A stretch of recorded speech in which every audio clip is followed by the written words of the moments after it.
Mesdames, Messieurs, bonsoir et merci de suivre le 20h de la télévision du Burkina. À la une de l'actualité ce soir, une date butoir, celle du 1er novembre 2019. Ce jour-là, la société burkinabé de télédiffusion sera la seule autorisée à diffuser sur le territoire national. Le signal analogique sera entièrement coupé, laissant place à la télévision numérique terrestre.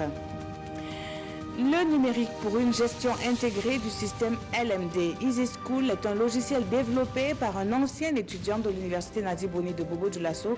À cet effet, il lui a fallu 9 années, dont 7 d'expérimentation pour proposer la technologie aboutie. C'était ce matin et nous irons dans la ville de Sia pour en savoir davantage. L'appel à une trêve humanitaire de l'ONU n'a pas été respecté hier dimanche en Libye.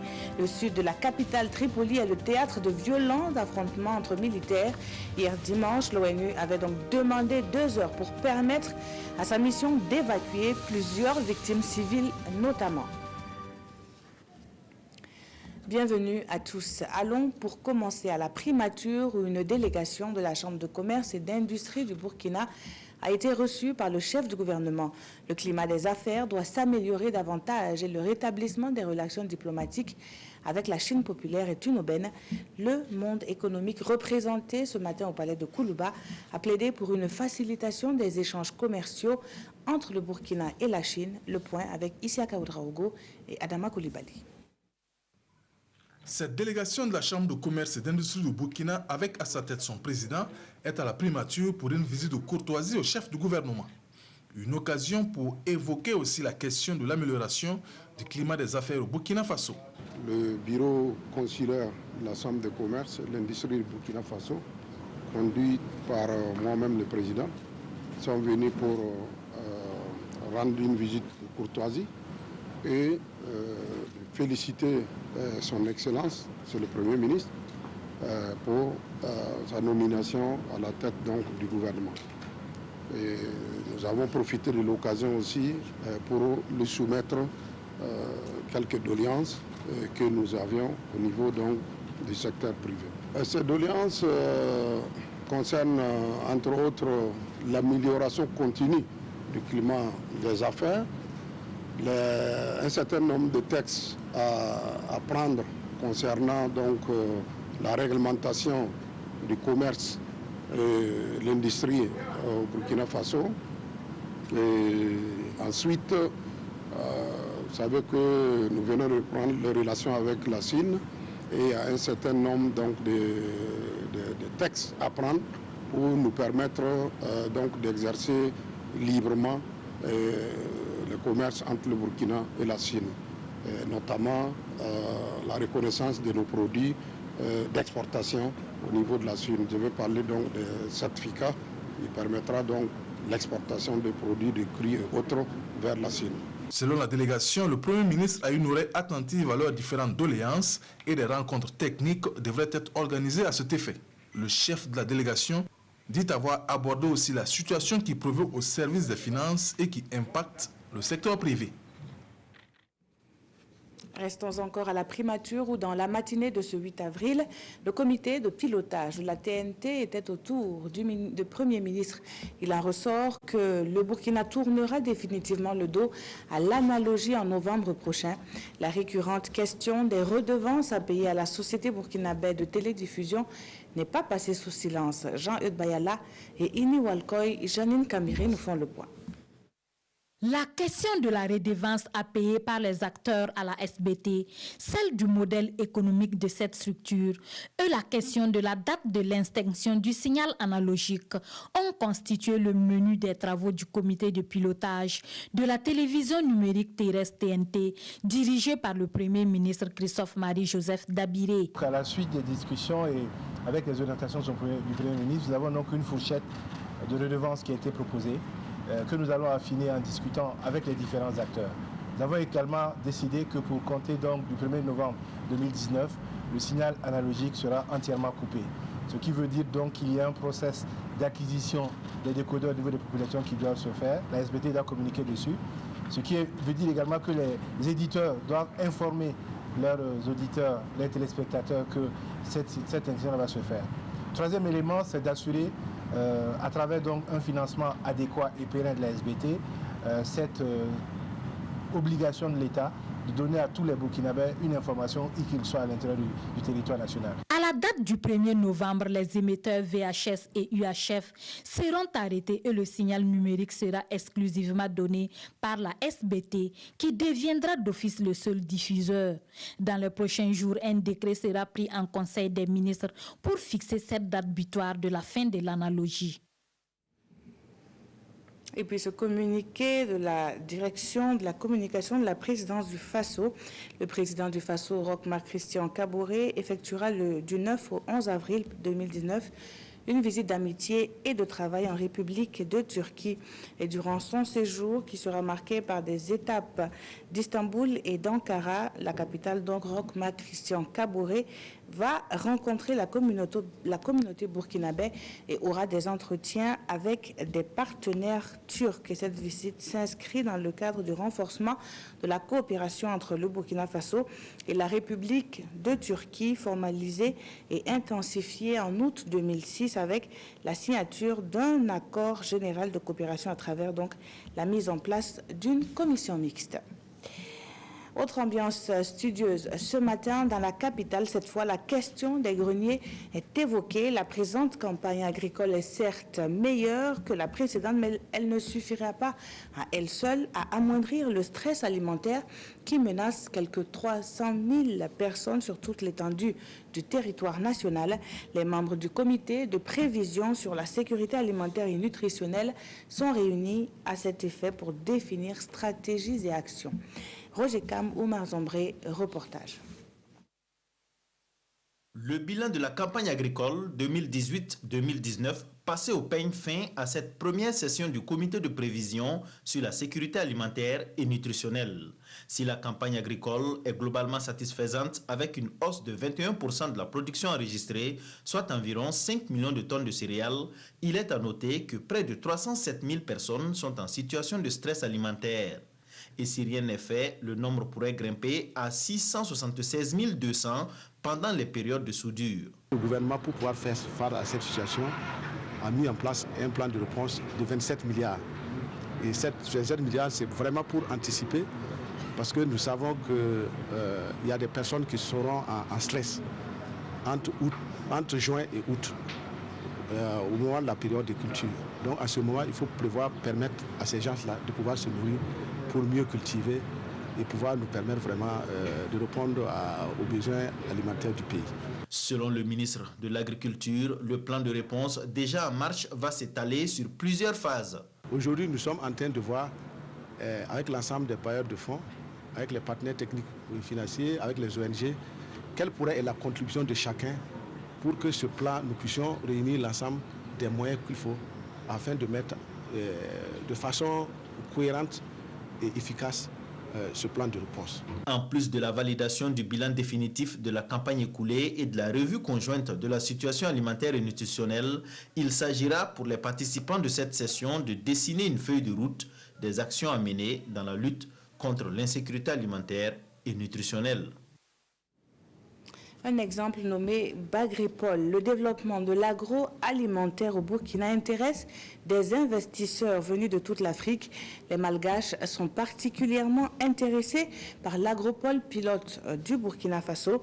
La renommée du pôle de croissance de Bagré fait la fierté de ses responsables qui ont présenté les atouts du site. Le compte rendu avec Oscar Soulama et Vincent Kelrebego.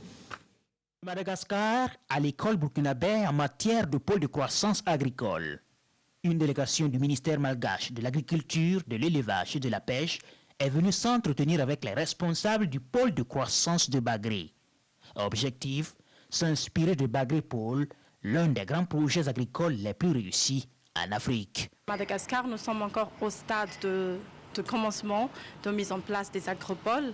Donc nous sommes venus ici pour voir les bonnes pratiques, comment mettre en place les agropoles dans notre pays. Et c'est un directeur général de Bagré Pôle tout aussi disposé à partager l'expérience du projet burkinabé qui accueille les techniciens malgaches, mettant en avant les facteurs de réussite de Bagré Pôle. Pour nous, comme je dirais, un honneur de partager notre modeste expérience, de d'échanger, n'est-ce pas, et de révéler, n'est-ce pas, nos réussites. La construction d'un pôle de croissance, ce n'est pas une œuvre qu'on peut achever, je dirais donc, à un moment ou à un autre. C'est un processus continu.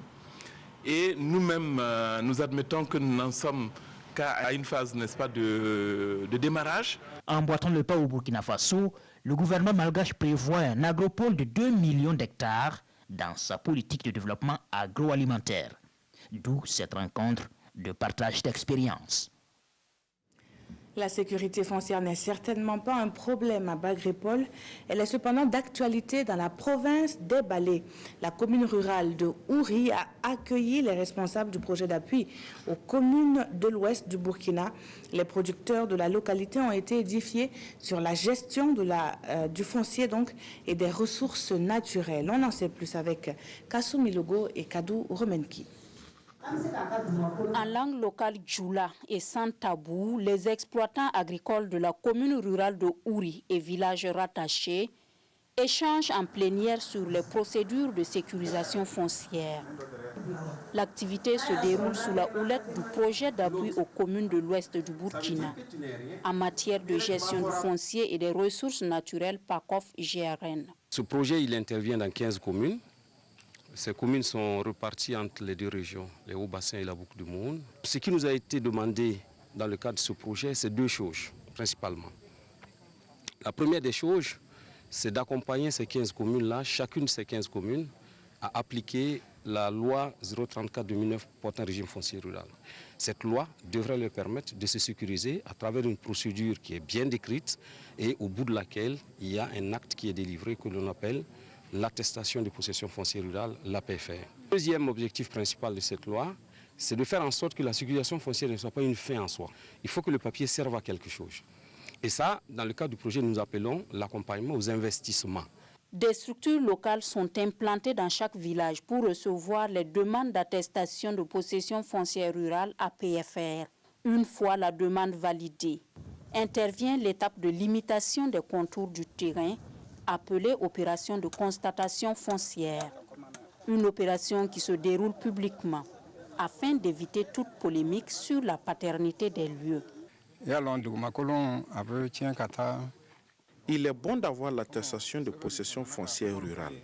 C'est un papier qui te met à l'abri de bien des désagréments. Et nous sommes actuellement à 130 demandes au niveau de la commune, mais nous sommes à notre troisième constatation. Les documents administratifs comme l'attestation de possession foncière rurale et le titre foncier devraient permettre de contrecarrer la supercherie et autres litiges relatifs au foncier dans le Grand Ouest du Burkina.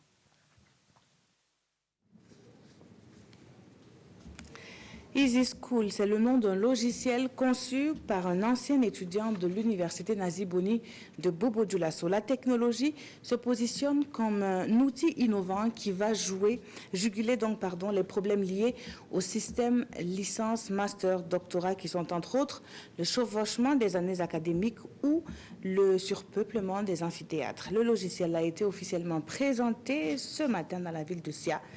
Karim Ilboudo et Mireille Carole Tougma. Easy School, le logiciel qui doit remédier aux problèmes que connaissent les universités publiques du Burkina Faso, est officiellement lancé devant les acteurs de l'enseignement supérieur venus de tout le Burkina.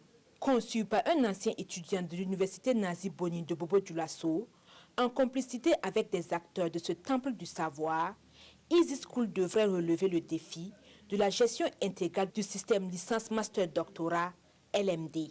Easy School, c'est une solution logicielle qui a pour but de faciliter la gestion académique en mode synergique entre les différents acteurs de l'éducation, qu'il s'agisse des parents, des enseignants, des établissements d'enseignement et même de l'administration.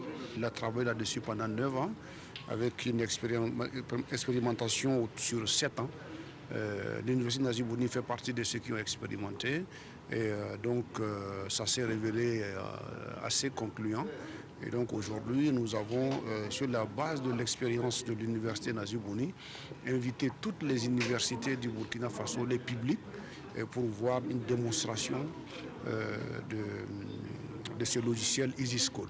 Ce logiciel solution a pour ambition, entre autres, de faciliter la mobilité entre les universités, de résoudre le problème de chevauchement des années académiques et des grands effectifs.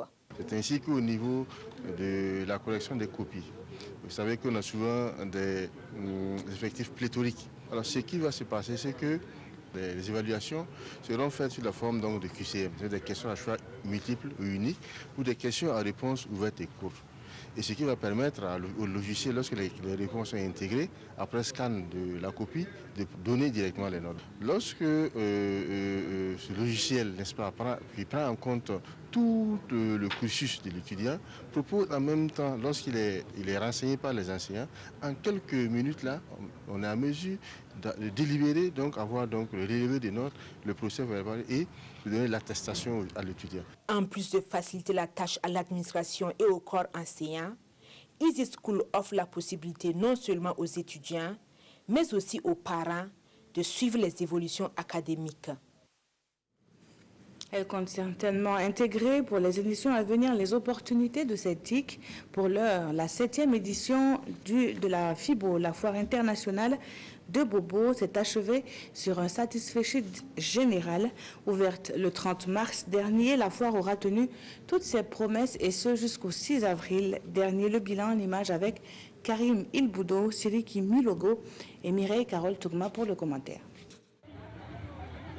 Après une semaine de promotion et de valorisation des produits agroalimentaires et artisanaux, la foire internationale de Bobo Dioulasso FIBO prend ainsi fin. Exposition, échanges entre promoteurs, ce sont entre autres les activités de cette foire qui entend faire de Bobo Dioulasso un pôle d'affaires. La satisfaction, c'est d'avoir pu réaliser cette 7e édition. Comme j'ai souvent l'habitude de le dire, au départ, les gens n'y croyaient pas à la possibilité de réaliser une telle manifestation par le secteur privé.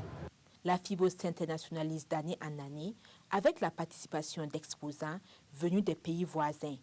Nous nous rendons compte que FIBO attend de prendre de l'ampleur et je crois que la commune de Bobo Dioulasso avec son conseil municipal va s'engager auprès de l'organisateur, en tout cas pour que en 2021 va être plus éclatante que ça.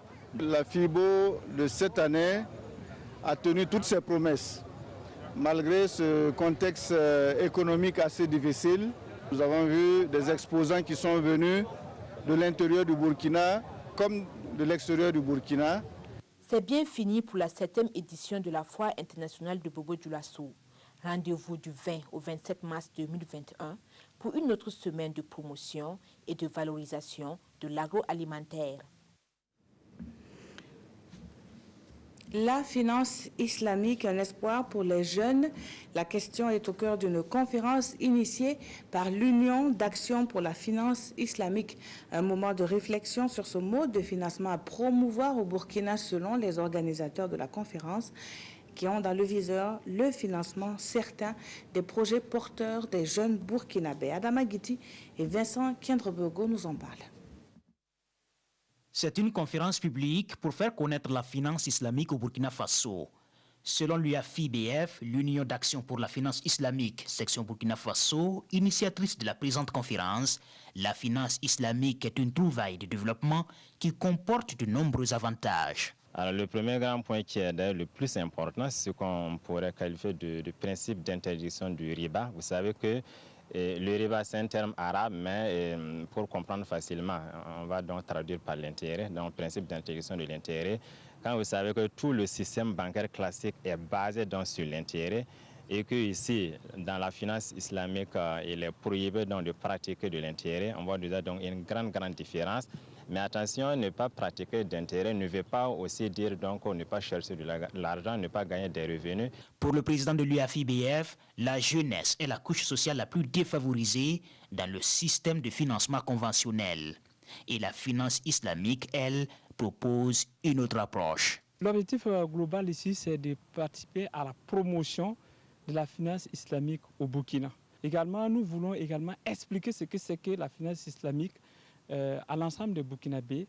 Tout simplement que les gens sachent que la finance islamique, ce n'est pas une finance des musulmans, mais c'est une finance tout court qui veut le bonheur de l'être humain. Beaucoup de jeunes, notamment des étudiants qui s'intéressent à ce type de finance, ont assisté à cette conférence publique qui avait pour thème la finance islamique au Burkina Faso, un espoir pour la jeunesse.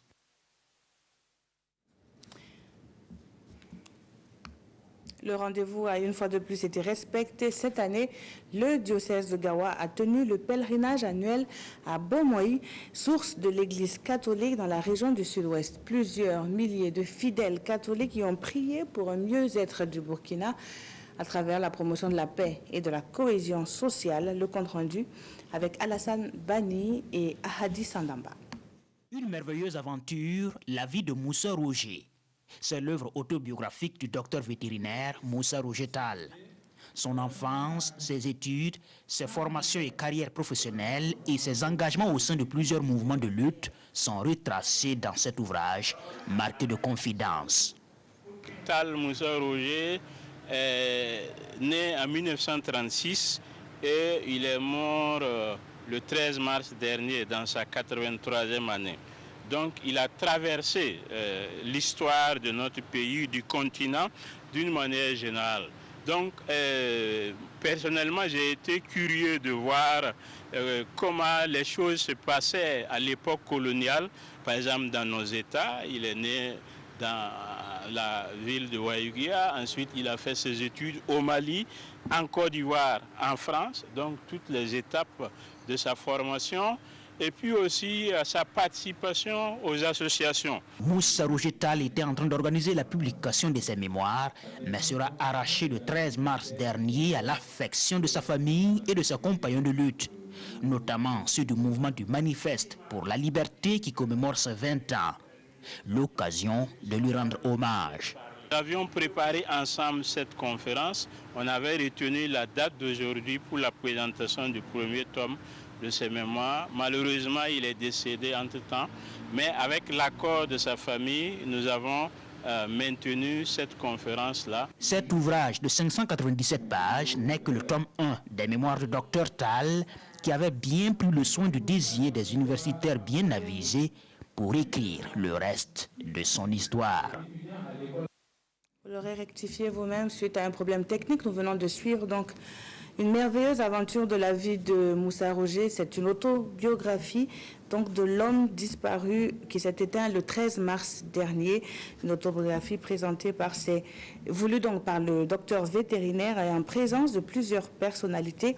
Et donc, en mémoire à ce docteur, vous avez donc suivi ce reportage de Vincent Kiandrobego. Nous allons essayer donc de poursuivre ce journal avec le rendez-vous de Bomoï, qui est donc la source de l'Église catholique dans la région du Sud-Ouest, où des milliers de fidèles ont observé le pèlerinage annuel. Donc, le reportage avec Ahadi Sandamba. C'est une messe d'action de grâce, dite ici à Bomoï, après une veillée de louanges, d'intercession et de délivrance. Ils sont plusieurs milliers venus des 7 paroisses du diocèse de Gawa pour ce pèlerinage. Un pèlerinage plein de sens pour chaque fidèle catholique présent. Je suis à la recherche d'un enfant, mais j'ai des maux de ventre. Bon, c'est ça, j'ai prié pour que ça finisse afin qu'il puisse me donner un enfant. Et puis j'ai fait intégration aussi, ça n'a pas donné. J'ai prié pour ça aussi.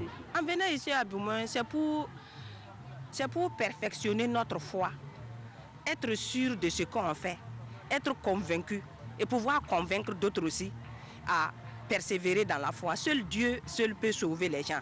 Nous sommes remontés à la source pour puiser vraiment les forces dans ce temps de carême qui nous conduit à Pâques, pour pouvoir avancer dans notre effort de conversion avec la grâce de Dieu. Mais, au-delà des vœux individuels, le diocèse de Gawa a à cet effet prié pour la paix et la cohésion sociale au Burkina Faso. Notre célébration eucharistique a été donc en faveur de la paix. Et à la fin de la messe, nous avons dit la prière pour la paix au Burkina Faso. Que le Seigneur nous écoute, qu'il nous exauce, que nous connaissions vraiment la paix dans notre Burkina Faso. Bomoy est la source de l'Église catholique dans le sud-ouest. C'est ici que les premiers missionnaires se sont installés pour évangéliser l'ensemble de la région, nous confie l'évêque du diocèse de Gawa. Et cette année, la jeunesse est au cœur du pèlerinage de Bomoy. Nous voulons accompagner nos jeunes ici pour qu'ils puissent découvrir Bomoy, qui est un lieu important pour nous, et que la jeunesse aide vraiment l'Église à aller de l'avant, amène notre société à devenir meilleure sur tous les plans. Instauré au niveau paroissial depuis plusieurs décennies, le pèlerinage de Bomoy a pris un tournant décisif depuis 2013 en devenant diocésain. Il est effectué chaque 5e dimanche du temps de carême chrétien et connaît désormais la participation d'autres diocèses du pays et même au-delà. Allons à présent au pays de l'oncle Sam, à la découverte des acteurs de la diaspora burkinabé. Ce soir, on n'en sait plus sur un homme qui s'est fait un nom avant de quitter son pays pour les USA. Gérard Koala, loin de sa patrie, est resté fidèle à son engagement pour la promotion de la culture made in Burkina. Zoom sur sa vie professionnelle avec Draman Guéné. Grand featuring DJ Barça premier, Sofiano, la chorale. Face à la console, le patron du FONI, le festival Ouaga New York en personne. Gérard Koala fait résonner la musique burkinabé en plein cœur de New York, aux États-Unis. On va célébrer l'amour ce soir, le mariage Niger-Ghana.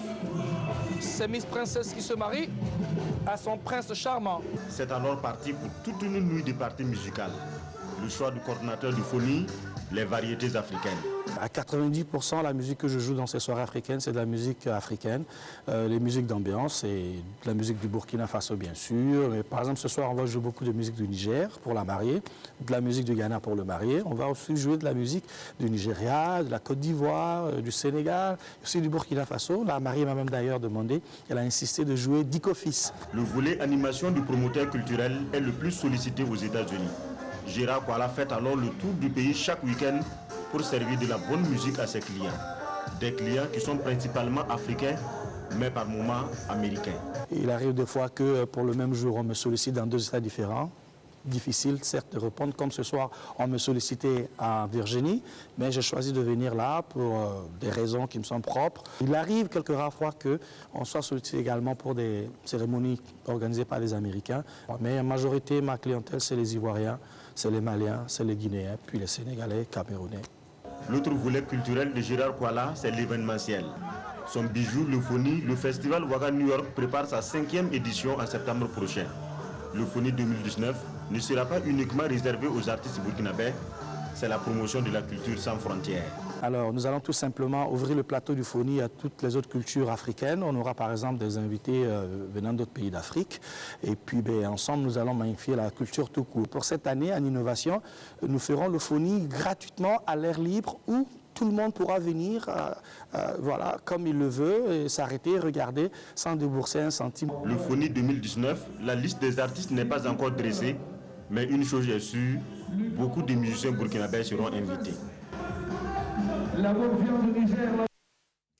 Que diriez-vous d'une balade en plein ciel? Le rêve de certains est devenu réalité grâce à l'initiative de l'association Aviation Passion Internationale. Elle a renoué avec son rendez-vous mensuel dénommé Baptême de l'air. Il s'agit là de démystifier l'avion et surtout de susciter des vocations en aviation. Césaire Carrefour et David Cafando pour un reportage très aérien. S'envoyer en l'air à souhait et prendre son pied à 1500 pieds, c'est désormais possible à Ouagadougou. Être là-haut, c'est faire mieux que prendre de la hauteur. Être là-haut, c'est réaliser le rêve des temps immémoriaux, voler comme un oiseau. Chacun peut s'offrir son baptême de l'air grâce à l'association Aviation Passion Internationale. C'est pour promouvoir l'aviation à travers l'organisation des activités telles que les baptêmes de l'air que vous venez de voir. Alors le baptême de l'air, c'est quoi? C'est pour permettre à ceux qui n'ont pas encore eu l'occasion de voler, de venir faire un tour de Ouagadougou et de découvrir. Et ceux qui ont déjà volé, c'est des vols de loisirs. L'objectif, c'est de faciliter l'accès de l'avion à un plus grand nombre de la population. Les passionnés de l'aviation ont eu droit à 2 vols de découverte. Des balades en plein air à bord du Cherokee 6, un avion à train fixe qui défie les lois de la pesanteur.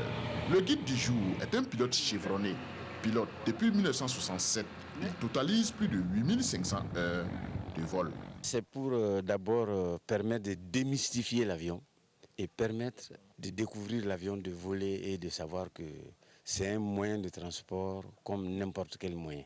Voler donne des ailes, faire le grand saut, fait naître des vocations.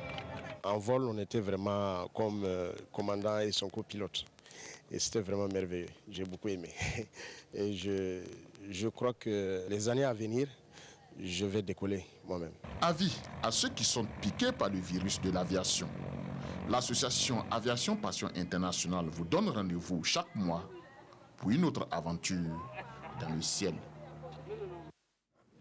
Actualité hors de chez nous, en Libye, les combats se sont poursuivis dimanche au sud de Tripoli, et ce malgré l'appel de l'ONU à une trêve humanitaire de 2 heures.